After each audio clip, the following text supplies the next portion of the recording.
What's up, everybody? I'm Brian. I'm out here dealing with a problem that I'm sure most of us deal with in our everyday lives. Is way too much stuff in our garage. You get cluttered, and wife says it's time to do some organization. So we're gonna get on that, get some shelves built, and get some stuff out of here so I can actually walk around in my garage. All right, so this is the mess. As you can see, a lot of clutter in the way. Of course, I've got it laid out right now, but you can see where this would be a hassle. So, gotta get all these boxes up there. So now let's build some shelves. These are your standard black and yellow tubs, 27 gallon. They have them in pretty much like every hardware store you can imagine, anywhere. So, I'm sure you might be familiar with these. This is what we're gonna first take measurements off of. I'm gonna call that 15 to the top of the lid. I'm gonna call it 20 and 3/8 inches wide. And we're gonna call it 30 1/4 deep. In my case, this is the depth, as this is the orientation. I'm gonna have the shelves up against the wall. All right, so this is the space we're working with. I got all the way down there. Before I start running into stuff, obviously mileage is gonna vary. Your garage is not the same shape as mine, but if you take a look, that's the end of 8 feet. I got 8-foot 2x4s. We're gonna have plenty of room. Here we go. This is my max height I can do before I hit the ceiling, and we're at 24 inches, so we're well within that. Bins are only 15 inches high. 2, 4. And I'll probably use some scraps and maybe some other 2x4s I have in my other shop. Back into it. Probably gonna need some tools to do this kind of job, right? Nothing too major. Just a little bit of stuff here. Boom. Get a tape measure. Need a pencil, make some marks, duh. Get yourself a good drill. This one's a DEWALT, very lightweight, works great. I'll put links for some of this stuff in the description. You can go ahead and check them out, might help you out on your way. Of course, you need a box of screws. I'm using 3-inch deck screws because we gotta go through 2x4s, through sheetrock, into studs. We need some length on those.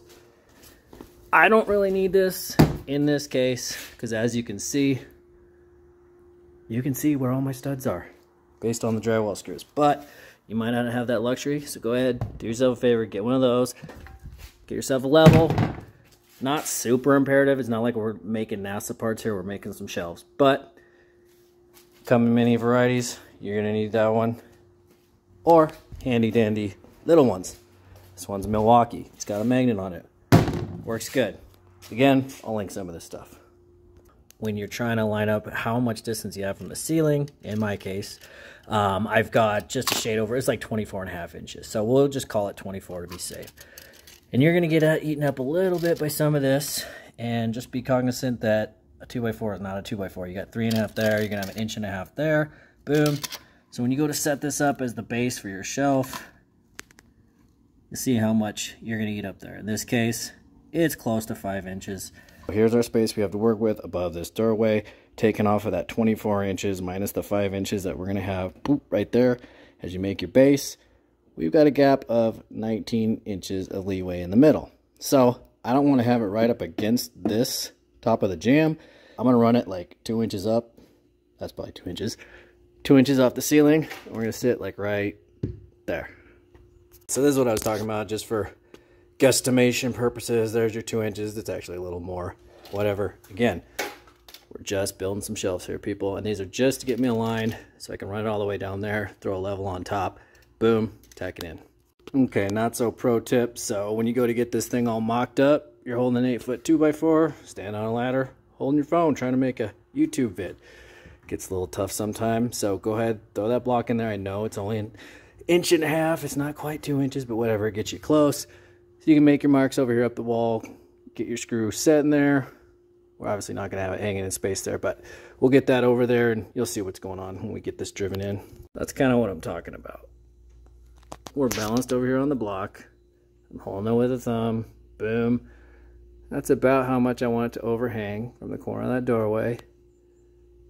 And we got our line right there for where the stud is. So I'm going to go ahead, put something in the center, right about there.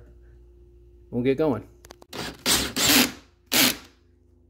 So there we got one corner tacked in. Everything's gonna pretty much stay where we need to get. I'll get down to the end there and we'll find another stud to hit. Again, I'm one guy holding the phone, so I can't really show you everything, but just get that one tacked in and you're off to a good start. If you need, I don't know, directions on screwing, go ahead and consult the internet. Okay, ladder's down on the other end now. So what you want to do is get that level, pop her up there, still on the block. We're going to go ahead, there goes the block. We're going to get her up about level. That's where we need to be. So I'm going to go ahead and make a mark. As you can see, I got a stud right there. It's not going to quite make it to the other one. Maybe I left too much overhang on the left, but it's going to be plenty strong if we stick one right here. So we'll go with that. All right, so now we're there. Still held the level. Kind of impressed I'm doing this with one hand. All right, now we can go ahead. We're going to stick our first 2x4 this way. And you'll see what I'm talking about later, but I'm going to have a boom, boom, then our end piece. You're going to have 3 2x4s going across. That'll be your platform that we're going to sit on. I guess I got a little overzealous, skipped a step. We should probably tack this in down the road. So let's go ahead, finish driving these in. Let's get this guy here. I'll get the other one, you get the point.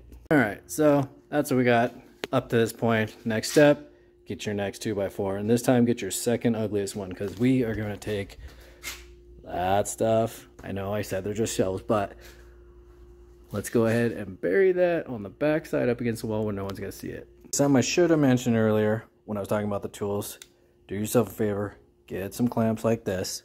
I'll throw a link up, but when you're doing stuff with only one hand, it makes your life a lot easier. And that is what I was kind of talking about. So all I do, climb the ladder, throw that guy up there with one hand, use your clamp on the other. Boom. Get it close, and you can come down here. We got it pretty close. A little tap tap, we're level there. And you can go lock it down and just boom, boom, boom, put your screws in across the top. Current status, about there, there, you saw the middle one, there and there. Went ahead, knocked the screws in. So I'm gonna go ahead, now that we have this little ledge here, pop that off and we'll get to the next step.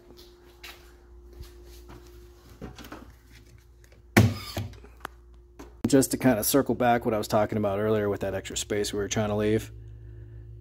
We're up to the ceiling there. We're down to here, we're at like 17.5 inches. We only need 15. So we've got that extra 2.5 inches in there, so we won't be hitting up against the ceiling. Again, your garage is gonna be different. Your measurements are probably gonna be different too. So the next thing I'm trying to illustrate here is we've got 30 inches that way on these totes that we're trying to make up. So we got to get something that is, well, I guess it was like 30.25. We'll figure that out later. I can't remember. We need something that sticks out like this. I'm just using this weird piece of scrap wood because it's easy to hold. So this has to be 30.25 minus your width there, 1.5 inches. I found these, just scrap 2x4s that actually came off a pallet like that. I'm going to go ahead and use those because we're going to get 30. And the smallest one I have here gets me a little over, yeah, it's like 50 inches there. So we're going to have 30, and then we should be able to get some uprights that are going to, well, you'll see. This plan's just developing as I go. I didn't even make this up first. So anyways, like on the end of your 30-inch piece, we're going to have like another 19 that's going to hang off the ceiling up here, tie into that. So take your board you're going to cut, lay out your tape, make sure it's tight. Try to write with your left hand while you film, and that looks like 30.25. We're going to call it good. We're going to go ahead and cut that. I'm going to use my, if I can back up here, my Crosscut sled that I built for this saw. And I'm going to link the saw, and maybe I'll do a video on the Crosscut sled, depending on how this one works. You guys click like, subscribe, get me going that way. We'll start doing more of these videos once we can prove to my wife this makes money. We got the board loaded up on the Crosscut sled, lined up our cut with the blade. Made it so that the height of the blade is barely above the wood. So a little bit of safety tip. So I'm going to go ahead and we're going to let it rip.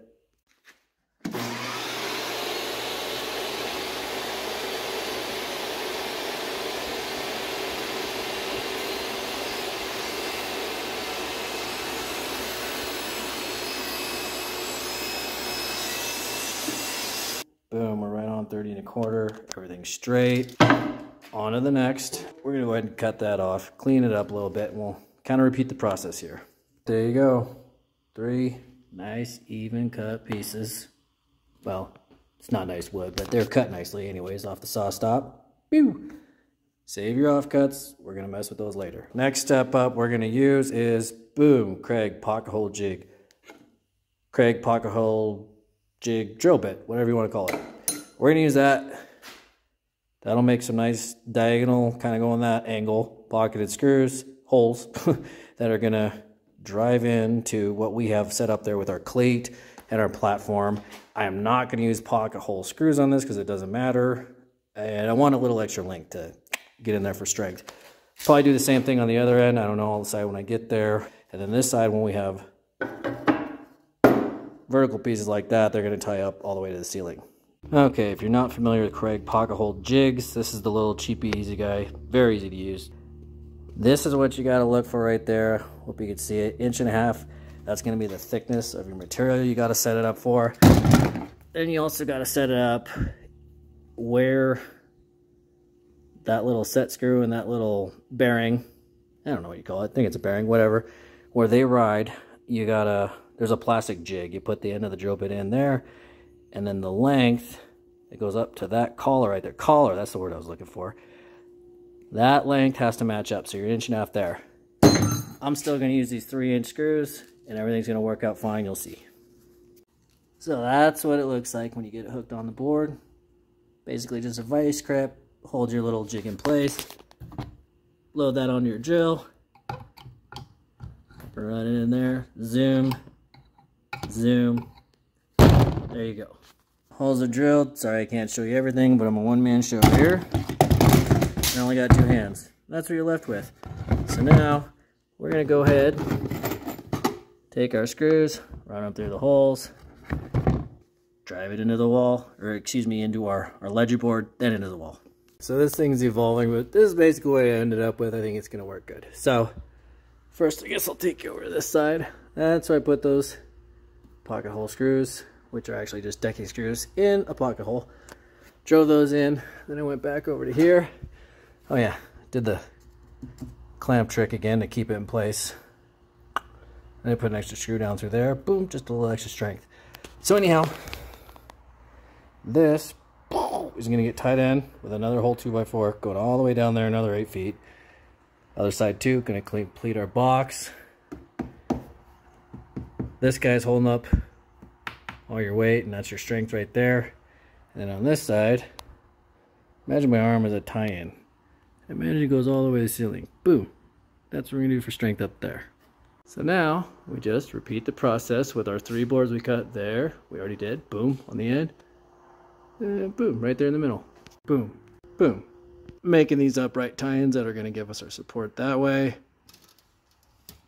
From up on to one of my ceiling joists up here, down to there. Going to be 22 1/4. That gets us pretty level. Back to the offcuts that we have from before. We just cut those other boards off, and these are the ones that we just measured out that need to be 22 1/4. So let's go ahead and cut these to length. Pow!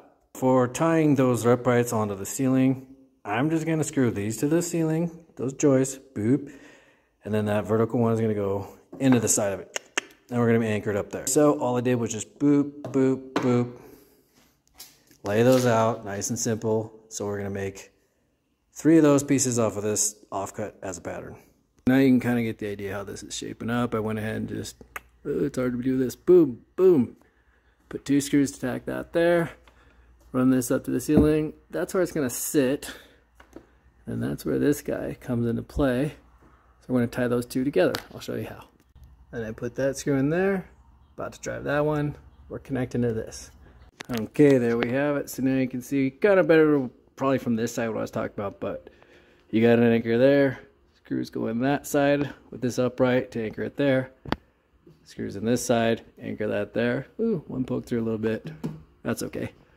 Now we're supported. Pulling pretty hard. I can do pull-ups off this. We're good. On to the next. Alright, so they're both tacked up there. Next thing I'm going to do, get the front plate on with that guy. Probably figure out an upright for that, just so it's not in the way. I don't know, we'll cross that bridge when I get there. So yeah, it's kind of evolving as I go. I was gonna do that plate right there, that top, I guess that the front edge of the bins are gonna sit on like this. I'm deciding to just put them like that for ease. That is where we're putting in this middle support that runs all the way down there. That way when your bins are going this way, the long way, your weight's gonna be distributed pretty evenly. So all you gotta do, just mark out kind of a rough midpoint between there and go ahead and tack one in. I'm gonna go down to the other side, make sure everything's copacetic, and then boom, boom, boom, just drive them in all the way down. There we go. Basically done. Like I said, we're gonna do a tie-in here, but essentially we're done. I'm starving. I gotta go eat dinner. Come back afterwards and tie that loose end up. Finished product. Quick and dirty way to get a whole bunch of bins up there. I mean, it's gonna fit 4 plus. Maybe we'll get something else up in there. Real fast and easy, and doesn't use a whole lot of material. Just 4 2x4s. Some screws I already had. Some scrap pieces I already had. Not much to it. Okay, so now the fun part, you get to take stuff like that, my kid's inflatable, giant, annoying bounce house that takes up way too much of the garage, and fit it into stuff like that to get up there and out of your life. Boom. Boom. Kids pool, slip and slide, tarp for under the pool. Boom. Boom. Kids beach equipment. Hey, that wasn't too bad, was it? Just a quick, easy way to get some stuff up off the ground and out of your way and help you get about your day that much easier. If you like what you saw, don't be shy. Go ahead and click, comment, like, hit subscribe. Keep me going on this channel. Get me started, actually. Let's start right there. Anyways, hope you guys had a good one.